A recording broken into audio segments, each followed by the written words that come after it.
Miko weighed 140 pounds. Grace weighed 22. The shelter said he was too much dog for a baby. 19 days later, at 2:14 a.m., that same dog was the only reason anyone woke up in time. Before you watch, remember to like and subscribe so you don't miss another moving story like this one. And write in the comments where you're watching from and what time it is there. Mark hadn't wanted a dog that big. He'd gone to the shelter looking for something small, calm, something that wouldn't knock Grace over just by wagging its tail. Then Miko walked over, 140 pounds, fawn coat, black muzzle, jaw like a vice, shoulders wider than most men Mark knew. He sat down in front of the stroller and rested his massive head on Mark's knee, slow, deliberate, like he'd already made up his mind. Grace grabbed his ear with her whole fist. Miko didn't flinch. "He's gentle," the volunteer said. "Too gentle. Doesn't know how big he is." Mark signed the papers that afternoon. By the second night, Miko wouldn't settle anywhere except outside Grace's door. Not inside the room, just outside it, ears up, watching the hallway like something might come down it. "New dog nerves," Mark told his wife. "He'll relax."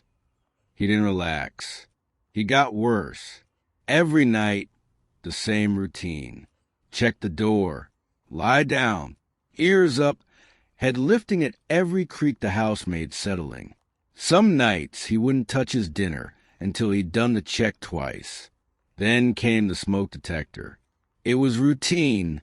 Mark was just changing the battery. Nothing more. Standard maintenance he did every few months. The detector let out one short test beep, barely half a second. The kind of sound most people don't even register. Miko was across the room in an instant, not barking, just standing rigid, staring at the ceiling like the sound had physically struck him. "It's just the battery," Mark said, laughing, holding up the little 9-volt like evidence. "See? Just testing it." Miko didn't relax until Mark put the cover back on and the beeping stopped completely. Even then, he stayed pressed against the wall for a good 10 minutes, watching the detector like it might do it again. Mark's wife noticed too. "That wasn't normal," she said quietly, watching Miko finally uncoil from the corner. "Dogs don't react like that to a beep." "He's a rescue," Mark said. "Rescues are weird about all kinds of stuff." But he wrote it down anyway, on a note in his phone, next to the earlier one about the matches. He didn't know why he was keeping track. He just knew he wanted to remember it. Then came the matches. A birthday candle. Just one. On a cupcake.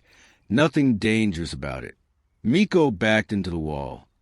So hard picture frame fell and cracked on the floor. "It's a candle," Mark said, laughing it off, though something in his chest tightened at the sound Miko made, low, almost a whine. "It's fine, buddy." Miko wouldn't come near the kitchen for 2 days. Mark called the shelter, asked if there was anything in his file he'd missed. There was one line: "Surrendered after a house fire."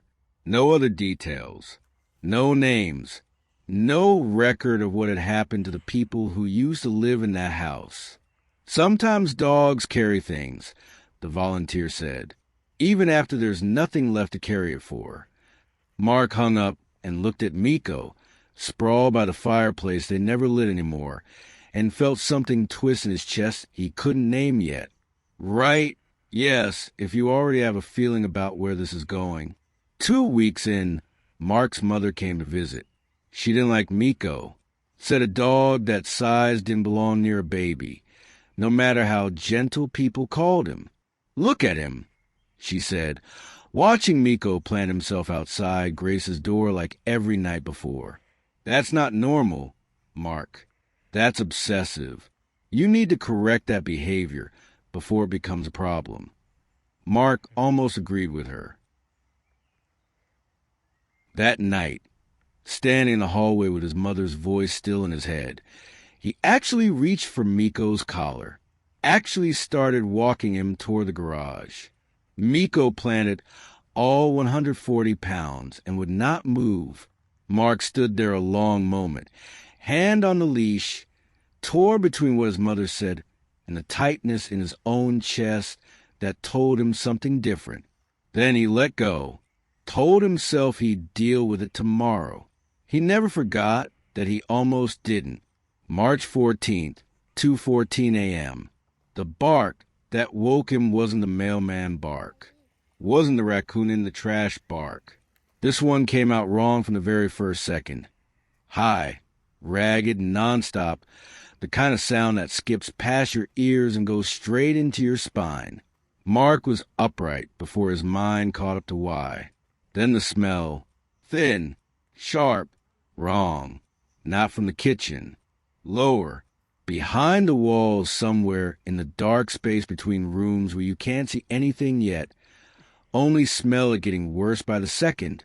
He hit the hallway, and Miko was already there, not barking at the door anymore, slamming into it full body, over and over, claws scraping the wood, like the door itself was the only thing standing between Grace and something Mark still didn't understand. Move. Mark's voice didn't even sound like his own. He threw the door open. Smoke, already thick along the ceiling, rolling in slow gray waves, already low enough to sting his eyes. Grace was screaming in her crib, small fist in the air, face lit orange from something Mark couldn't see yet behind the wall. He grabbed her, wrapped her too fast, too tight, blanket half falling, and turned toward the hall. And the hall was gone. Smoke had filled it in the seconds it took him to reach the crib. He couldn't see the stairs, couldn't see anything past 3 feet. Miko barked once, sharp, from somewhere to his left. Then again, a trail of sound cutting through smoke Mark couldn't see through. Mark followed the bark, not the wall, not where he thought the stairs were. Miko's voice pulled him left, away from where the smoke was thickest, down a path Mark wouldn't have chosen on his own. They hit the stairs. Miko took them 2 at a time, glancing back every few steps, making sure the sound of Mark's footsteps was still behind him. Cold air, the front door. Outside, they made it onto the lawn seconds before the first truck turned onto the street, lights washing red and blue across every window of the house. A paramedic knelt beside Miko before anyone checked on Mark, shined a small light in his eyes, listened to his breathing with a stethoscope pressed against all that fur. Smoke inhalation's mild, she said. He'll be sore. He did good, though, real good. The fire captain crouched near the porch, running a flashlight along a scorched patch of siding. Electrical fault, looks like, behind the nursery wall. These things run hot for hours before anyone smells a thing. He glanced at Miko. Your dog smelled it a lot sooner than ours. Mark sat on the curb, Grace shaking against his chest, wrapped now in a firefighter's jacket twice her size, and looked over at Miko.